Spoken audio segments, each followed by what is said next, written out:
The Castle by Franz Kafka. Chapter 17. I am your narrator. Before the dark Herrenhof, a little group of men were standing. 2 or 3 had lanterns with them, so that a face here and there could be distinguished. Kay only recognized one acquaintance, Gerstacker, the carrier. Gerstacker greeted him with the inquiry, "You're still in the village?" "Yes," replied Kay. "I've come here for good." "That doesn't matter to me," said Gerstacker, breaking out into a fit of coughing and turning away to the others. It turned out that they were all waiting for Erlanger. Erlanger had already arrived, but he was consulting first with Momus before he admitted his clients.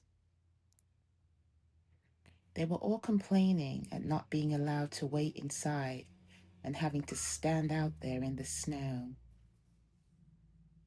The weather wasn't very cold, but still it showed a lack of consideration to keep them standing there in front of the house in the darkness, perhaps for hours. It was certainly not the fault of Erlanger. He was always very accommodating, knew nothing about it, and would certainly be very annoyed if it were reported to him.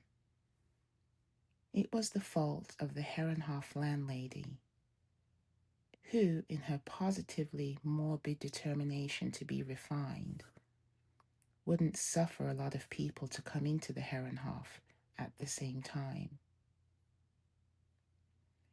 "If it absolutely must be, and they must come," she used to say, "then in heaven's name let them come one at a time." And she managed to arrange that the clients, who at first had waited simply in a passage, later on the stairs, then in the hall, and finally in the tap room, were at last pushed out into the street. But even that had not satisfied her.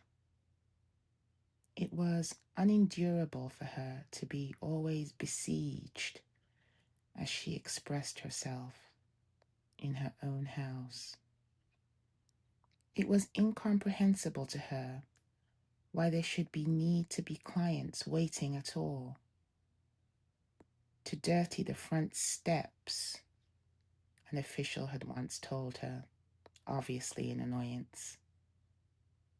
But to her, this pronouncement had seemed very illuminating, and she was never tired of quoting it. She tried her best, and she had the approval in this case of the clients too, to get a building set up opposite the Herrenhof where the clients could wait. She would have liked best of all if the interviews and examinations could have taken place outside the Herrenhof altogether. But the officials opposed that.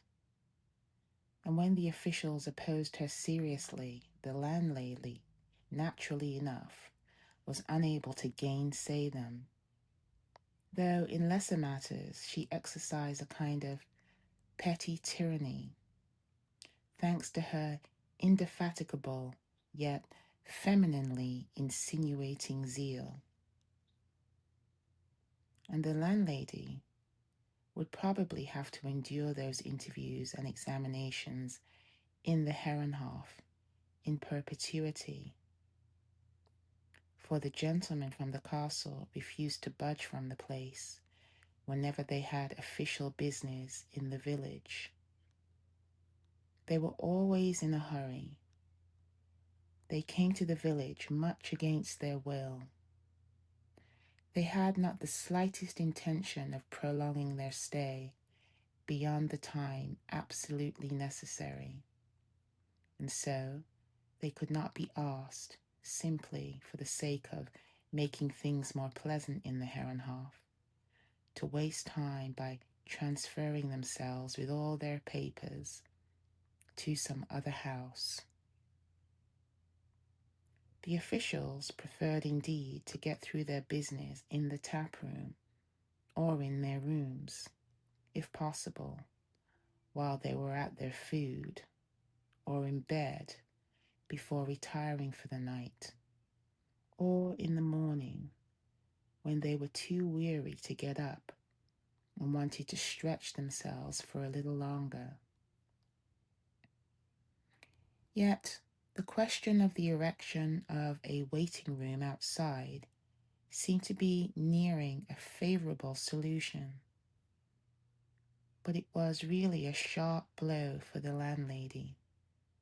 People laughed a little over it, that this matter of a waiting room should make itself innumerable interviews necessary, so that the lobbies of the house were hardly ever empty.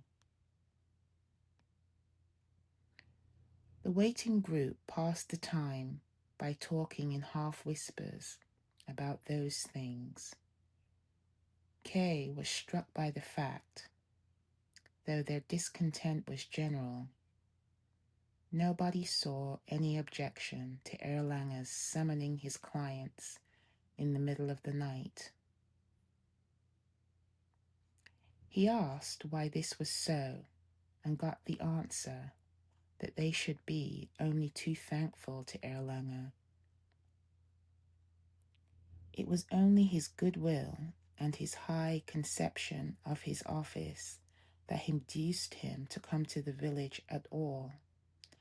He could easily, if he wished, and it would be probably more in accordance with the regulations too, he could easily send an undersecretary and let him draw up the statements. Still, he usually refused to do this. He wanted to see and hear everything for himself. But for this purpose, he had to sacrifice his nights. For in his official timetable, there was no time allowed for journeys to the village. Kay objected that even Clam came to the village during the day, and even stayed for several days. Was Erlanger then a mere secretary, more indispensable up there? One or two laughed good-humoredly. Others maintained an embarrassed silence. The latter gained the ascendancy, and Kay received hardly any reply. Only one man replied hesitatingly that of course Clam was indispensable, in the castle as in the village.